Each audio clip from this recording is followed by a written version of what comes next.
Joining us now is ESPN senior writer and NBA analytics expert for ESPN, Andre Snellings, here on the Fan. And a good afternoon, sir. How the heck are you? Doing good. How you feeling? Man, we are great. Mavs get another win last night. They're playing better defense. How good are we, man? Yeah, so about a month ago, I wrote an article that ran on ESPN, particularly ESPN Bet, so I was looking at futures, and I was saying that at that time there were several futures that went through Dallas, and I really thought that the Mavericks had a chance to still win the division. At that time, they were only a game behind the Pelicans. They sent on 2.5 back, and the Pels are playing really good ball, but the Mavs are a team that I think other teams don't really want to play, because we've seen in recent years, 2 years ago, they went to the conference finals built almost purely on Luka being too much to handle in the slowed down half-court version of basketball that's played in the playoffs. And so when you still got Luka playing at that level, but now you've got Kyrie Irving, who can pull out a random left-handed skyhook to win a game, every so often, and you've got some better defense and better big man play since the trade deadline.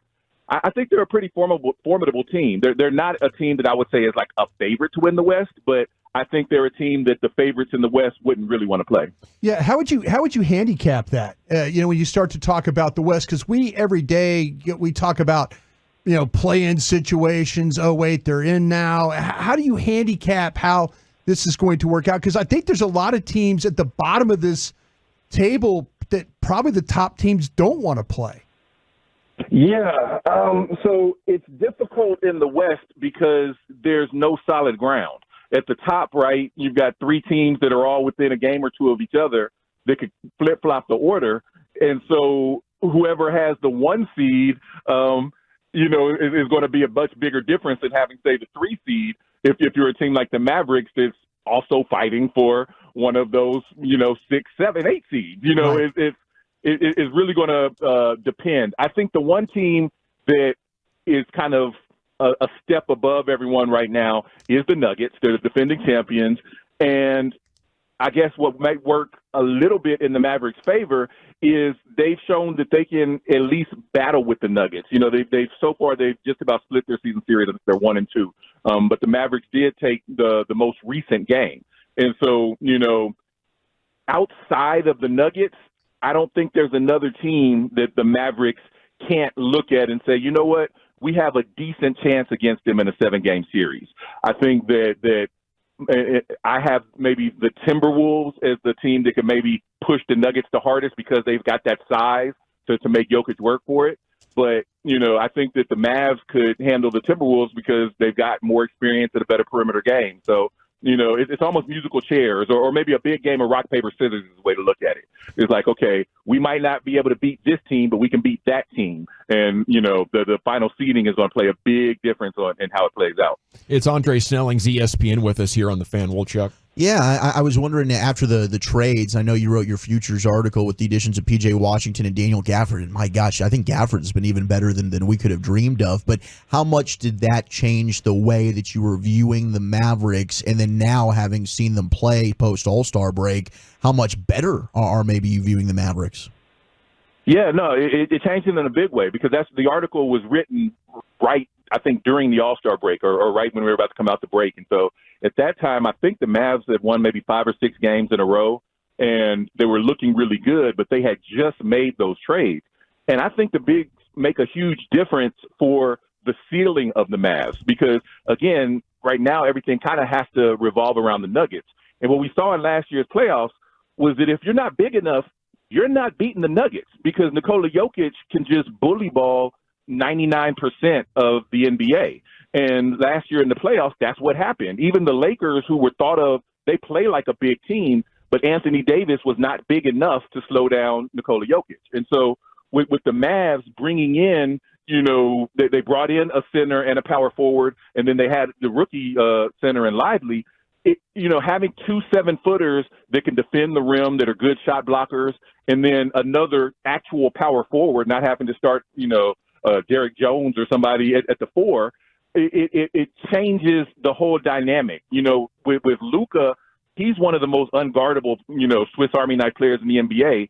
And then you've got Kyrie. Between them, their perimeter game is amazing. So they really, and their offensive upside is amazing as well. So they really needed some size, some defense, and some rebounding. And I think the trade deadline moves help give them that, which again gives them a chance against pretty much any team in the West. Now, it feels like we've created Lob City 2.0 here with the way Luka and Kyrie can set up Gafford and Lively. Can we track like who the league leaders are in the alley-oop situation? Because I feel like since the addition of Gafford, the Mavs have to be at the top of that list. Yeah, so that is a stat that's tracked. Because it just happened at the trade deadline, I'm sure the Mavs are still lower on the list, but over the full course of the season, I wouldn't be surprised if they do end up, moving forward being among the tops, because Luka is so hard to defend, and really Kyrie is too, just in different ways. But both of them, you have to defend them out to like 28 feet, and both of them, Kyrie with his slick handle, and Luka just with his size and ability, craftiness with the ball. The defense has to focus so much on them. Both the man guarding them, they might be doubled. Even if they're not doubled, the defense is kind of like hedging towards them. And so if you're a big man, just go to the dunker spot and put your hand up, because they can go and pretend to shoot and throw the alley-oop, and the team is still going to be defending the shot until it's way too late. So, yeah, that's some easy offense that really works in the regular season and should even have some success in the slow down postseason. Okay, can you give us an idea of what the best estimation is of their potential defensively? We're wondering, with Luka and Kyrie on the court together so often, not known as great defenders, can they evolve, with what's left in the regular season and change what the data is telling you now as far as how good they are? So that's the thing. Like, they're not going to – I mean, we're getting towards the end of March, and the regular season ends, early, mid part of April. So who they are now is probably largely who they're going to be. I would argue that who they are now is much better defensively than who they were before the trade deadline. They're not going to be a lockdown squad by the end of the season. The hope, though, is that they can be good enough. And we've seen that they're big, especially with their block shots, they're able to control the paint and get rebounds at key times, and that's huge for their defensive prowess. So the hope is they're no longer a team like what we saw out of the Suns the other day against the Bucks, where it was just a track meet. The other team is just scoring at will, and it's a can we outscore you? That's what the Mavericks want to avoid, and I think they can avoid that now. And so you get into the postseason, things slow down. It's a lot more half-court game. And Luka and Kyrie are both excellent at the half-court game. And so if the defense is good enough, then they can be competitive and they can be a tough out, even if the defense isn't their calling card. What are you thinking about the MVP race right now? Is it Nikola Jokic to lose? Does Luka have any type of opportunity? It's probably Jokic's to lose, and if he loses it, it's probably going to be Gilgeous-Alexander. I think Luka, the difficulty is the team record. Like right now, they're still battling to stay out of the play-in. And I think it's going to be a hard case to make when you look at, both Luka and Jokic having these amazing stats. But, one of them is fighting for the 1 seed and the other one is fighting for the play-in. Is going to be difficult for him. I mean, I think if the Mavs, they've got 13 games left. If, say, they went 13-0, just for the sake of argument, they are currently 3 games behind the Clippers for the 4 seed. If they could, close that gap and end up pulling out the 4 seed, now they'd have to jump over 3 teams to do that. But if they could do that with Luka on that 35, 10, and 10 pace that he was on for most of the last couple of weeks, then, yeah, maybe he sneaks back in because the voters are human and what they see last can influence things. But I think that's a long shot. So right now I think it's Jokic's to lose, and Luka would kind of need to really pull a feather out of the hat to get back into it. When do we? When is Wemby the best player unanimously in the NBA? Whew. The way that he came in, he had all of that hype, just like LeBron did. And just like LeBron 20 years ago, in my opinion, he's outperformed the hype. So to me, before the season, I would have said, give him 3 or 4 years. The way he's played this year, by the end of next year, going into year 3, again, much like LeBron, by year 3, it was kind of he was joining the Kobe's and Duncans and Garnetts of the world is thought of as the best player in the NBA. I think we could see the same out of Wemby by the time he's in year 3 as well. And after that, unless Anthony Edwards keeps skyrocketing over people, at some point it's going to be Wemby alone. Andre Snellings with us here in the GBag Nation. I think it's very evident you are a genius and you understand numbers at a way that I cannot comprehend. When you're putting together some of these articles for ESPN and you're giving advice to people, what are some of the numbers that stand out to you when it comes to the NBA to best assess maybe what I should be doing when you're looking at evaluating these things? Yeah, so ESPN has an analytics department, and I do a lot of work with them. They have a team evaluation measure called the Basketball Power Index, BPI, and through BPI, they're able to estimate down to game what they think the score will be in a given game, what the playoff odds are for teams, their chances at success. And that stat does really well when compared against, Vegas and the odds as far as betting analysis goes. So I like to reference BPI.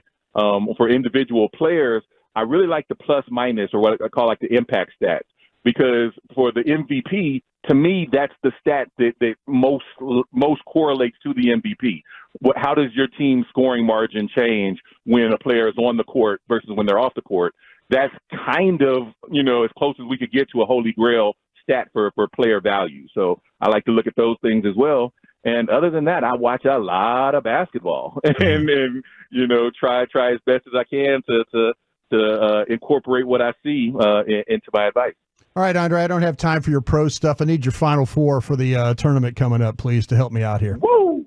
Yeah, so I just mentioned I watch a lot of basketball. I watch a lot of NBA basketball. I got a family of 5. So as far as college goes, I tend to go with my home teams. I live in Connecticut. I went to the University of Michigan. I went to Georgia Tech. I went to Duke. So hopefully some of them are in the mix. I know UConn won last year, so I'm picking them to win this year. But I would not say you should take my college advice over my pro advice. How about BPI analysis here? Is Boston really that much better? Is Cleveland really the second best team? And what's up with Denver being so far down the pecking order here on it? Yeah, so BPI, they factor in how a team is played, and they also factor in kind of the impact stats of all of the individual players on that team. So, Boston, if you add everything together, they have been this season so far probably this much better than everyone else. And you'll notice it's Boston, and then the gap between second, the gap from Boston to second place is bigger than second to 15th.